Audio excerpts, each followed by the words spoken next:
Buenas, hoy veremos una partida de la leyenda del ajedrez Víctor Korchnoi, quien se ganó el sobrenombre de Víctor el Terrible. El apodo nació tanto de su estilo de juego feroz como de su fuerte carácter tanto dentro como fuera del tablero. Es pertinente señalar que Korchnoi no tuvo una vida fácil. Con apenas 10 años le tocó vivir la Segunda Guerra Mundial, sufriendo el asedio alemán a Leningrado y la pérdida de su padre. 3 décadas después, Korchnoi se exilió de la Unión Soviética, con todas las consecuencias económicas, familiares y emocionales que dicho cambio conllevó. En este canal hemos analizado muchas victorias de Karpov frente a Korchnoi y por este motivo creo que es de menester traeros una victoria muy elegante de Korchnoi. Una de las características más famosas de Víctor el Terrible era su agudo y letal sentido para el contraataque. Este hecho se refleja en la gran cantidad de partidas que ganó con las piezas negras. Con el fin de compartir esta virtud de Korchnoi, os traigo una partida que jugó con las piezas negras contra el respetado gran maestro soviético Lev Polugayevsky. Hecha esta introducción, veamos cómo se desarrolló la partida. Polugayevsky llevaba las piezas blancas y empezó con el movimiento peón d4, y Korchnoi respondió con la jugada caballo f6, controlando la casilla de 4. El encuentro siguió con las jugadas principales peón c4, peón e6 y caballo f3, evitando la robusta defensa nimzo-india que surgiría de la alternativa caballo c3 y alfil b4. Ahora las negras disponen de varias alternativas, como peón d5 entrando en el gambito de dama, peón c5 entrando posiblemente en la defensa Benoni, o peón b6, la opción que eligió Korchnoi. Peón b6 plantea la defensa india de dama, que persigue controlar las casillas blancas centrales con la ayuda del caballo en la casilla f6 y el alfil en la casilla b7. Dicho de otra forma, las negras tratan de dificultar la expansión peón e4 mediante el uso de piezas en vez de peones. Polugayevsky eligió la variante principal, con peón g3, luchando por el control de la gran diagonal, alfil b7, alfil g2 y alfil e7, preparando enroque corto. Creo que es importante resaltar que las blancas están retrasando, a propósito, el movimiento natural caballo c3, que permitiría a las negras jugar alfil b4, clavando el caballo y doblando los peones en la columna c. La partida siguió con enroque corto por parte de ambos jugadores y Polugayevsky eligió caballo c3, preparando el movimiento dama c2 para poder jugar peón e4. No obstante, Korchnoi conocía perfectamente los temas estratégicos de la defensa india de dama y contestó rápidamente con la mejor jugada, caballo e4. Las negras se anticipan a los planes de su rival, ya que ahora dama c2 es contestado con caballo por c3, dama por c3 y peón f5, manteniendo un buen control de la casilla clave en e4. Como pueden comprobar, toda la apertura y gran parte del mediojuego orbita alrededor de este punto clave. Después de peón f5, Polugayevsky siguió con el desarrollo natural peón b3, preparando colocar su alfil en la gran diagonal negra. Korchnoi continuó con la jugada alfil f6, que persigue dos ideas. Primero, neutralizar la fuerza de la batería blanca en la gran diagonal. Y segundo, dar una ruta de desarrollo al caballo del flanco de dama, mediante las casillas c6, e7 y g6. El encuentro siguió con alfil b2, caballo c6, torre a d1 creando rayos X contra la dama rival y caballo 7 empleando la maniobra que vimos anteriormente. Las blancas tienen todas sus piezas bien colocadas, pero de momento no pueden realizar la ruptura peón e4, debido a que el alfil en la casilla b7 ejerce una fuerte presión en la gran diagonal. Por este motivo, Polugayevsky optó por la jugada caballo e1, buscando eliminar el fuerte alfil rival y a su vez reciclar su caballo a la casilla g2, desde donde controlará la ruptura peón f4. Tras caballo e1, el encuentro continuó con alfil por g2 y caballo por g2, llegando a una posición donde Polugayevsky ha cedido su alfil del fianchetto, pero a cambio dispone de buenas perspectivas para jugar la ruptura peón e4. En este momento las negras tenían varias opciones principales. Peón a5 ganando espacio y quizás abriendo la columna A. torre C8 creando rayos X a la dama enemiga, o dama E8, pasando la dama al flanco de rey. Dicho esto, Korchnoi optó por una jugada más ambiciosa, peón G5. Este movimiento es temático en este tipo de estructura de peones, donde las negras buscan crear una iniciativa en el flanco de rey. Frente a un ataque por el flanco, los preceptos del ajedrez recomiendan un contraataque en el centro del tablero.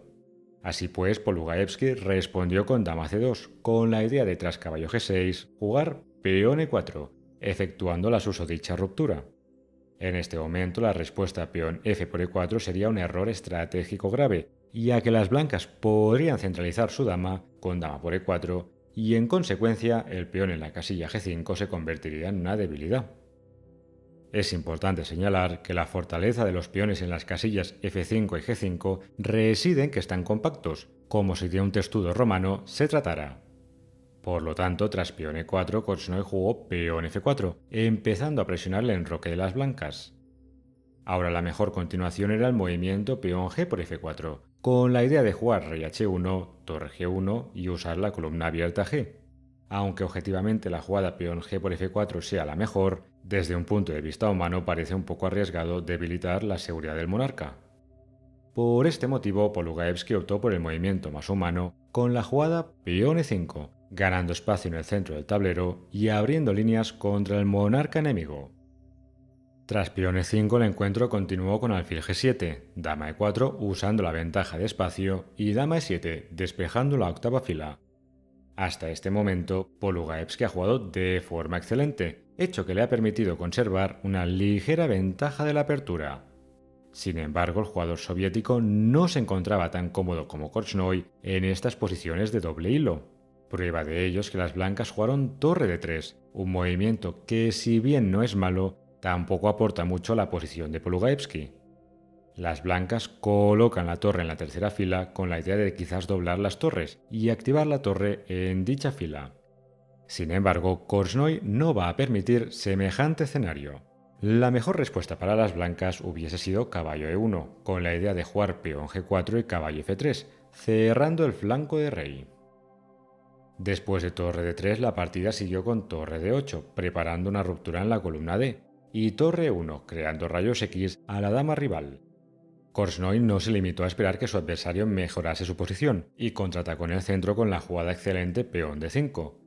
Este movimiento demuestra el gran nivel ajedrecístico de Korchnoi, quien supo descifrar las complicaciones tácticas de esta jugada y los beneficios estratégicos que le ofrecía.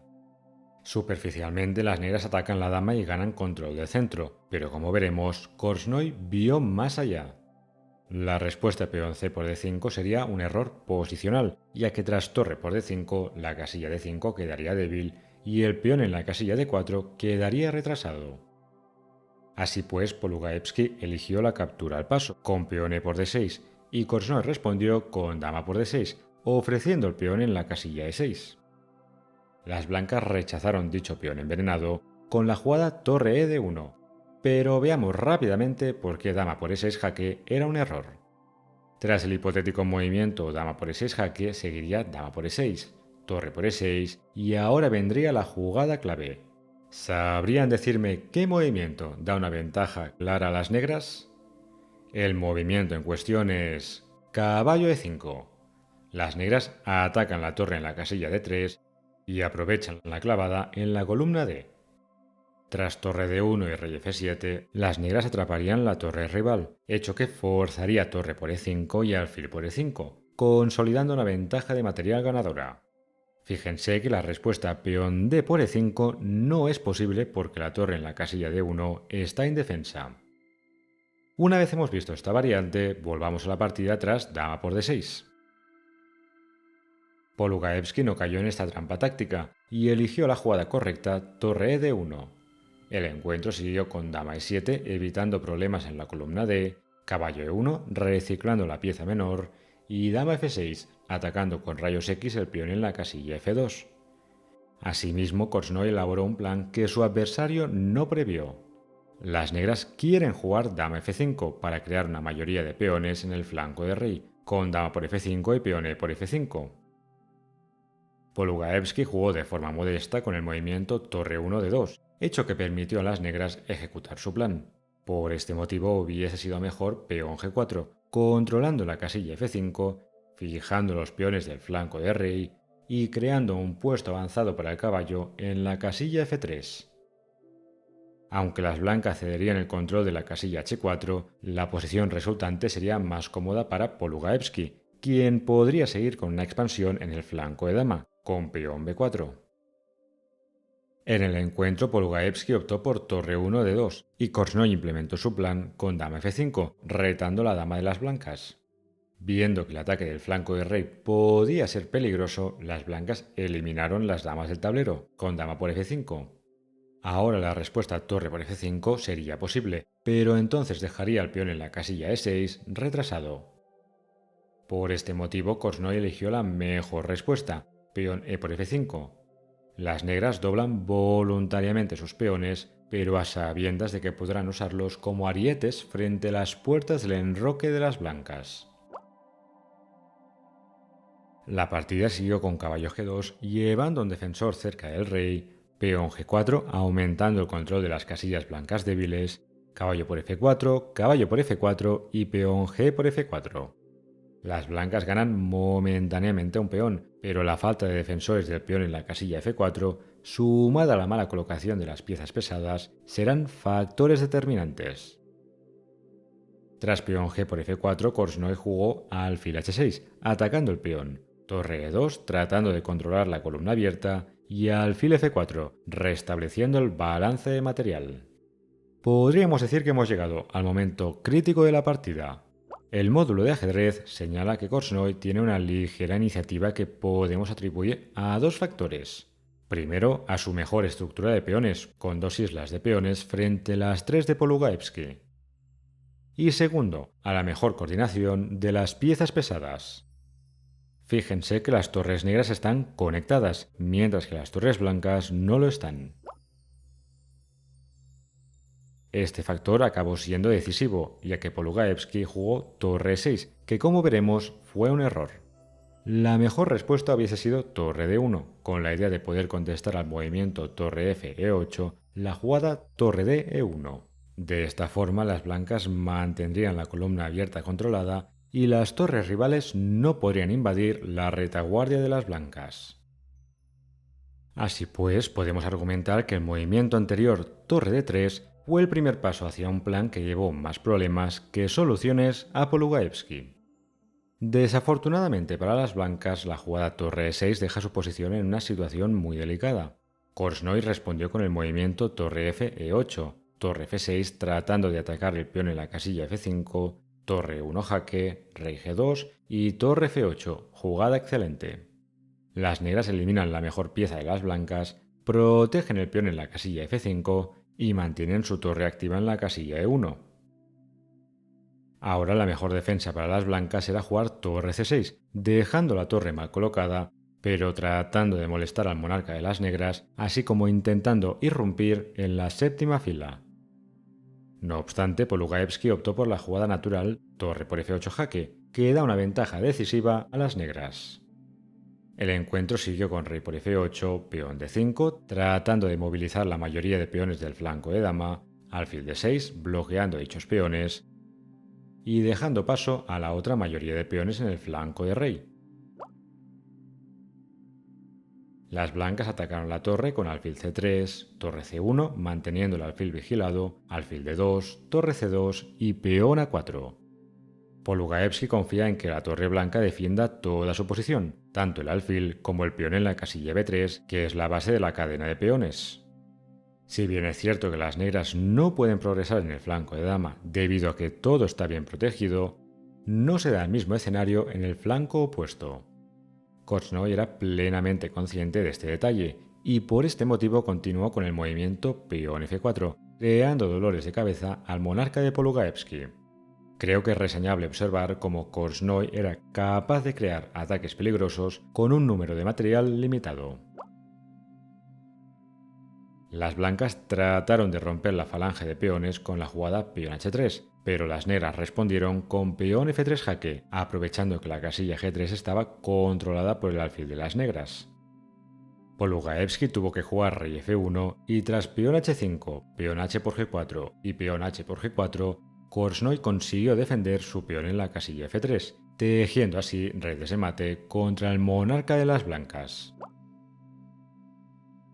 Llegados a este punto, la partida se aplazó para el día siguiente. Polugaevsky dejó escrita la jugada rey e1, pero viendo que su posición era desesperada, acabó por rendirse antes de que se reanudara la partida. Para demostrar por qué la posición de las blancas era desesperada, veamos una secuencia de cómo podía haber continuado la partida. Tras rey e1 podía haber seguido el hipotético movimiento alfil c5, ojeando la casilla f2, alfil e3, alfil por e3, torre por e3 y ahora seguiría el movimiento clave torre c1 jaque. Esta jugada alejaría al monarca de la defensa del peón en la casilla f2, así como de los peones negros avanzados. Esto en última instancia facilita la coronación de los peones de Korchnoi. La variante podría seguir con rey d2, torre f1, peón b4, torre por f2 jaque, rey e1 y torre b2, dejando el rey atrapado en la primera fila. Las blancas podrían intentar torre 4 atacando el peón en g4, peón f2 jaque, rey f1 y peón g3. Si las blancas tratan de ganar el peón en la casilla g3 con torre g4, entonces las negras tendrían jaque mate forzado en 7 jugadas, todas con jaque. Veamos esta secuencia. Tras torre b1 jaque, rey g2, peón f1 igual a dama jaque, rey por g3, torre b3 jaque, mandando al monarca a pasear, rey h4, dama f6 jaque, torre g5, dama f4 jaque, rey h5, torre h3 jaque, rey g6 y finalmente dama f7, jaque mate. En conclusión, hoy hemos visto una partida al más puro estilo Korchnoi. Las negras crearon un medio juego complicado, donde Víctor el Terrible pudo hacer valer su gran visión táctica. Creo que es especialmente didáctico ver el uso que las negras hicieron de los peones doblados en la columna F. Así pues, Víctor no era solo terrible, sino también sumamente temible. Espero que les haya gustado el vídeo, saludos y hasta la próxima.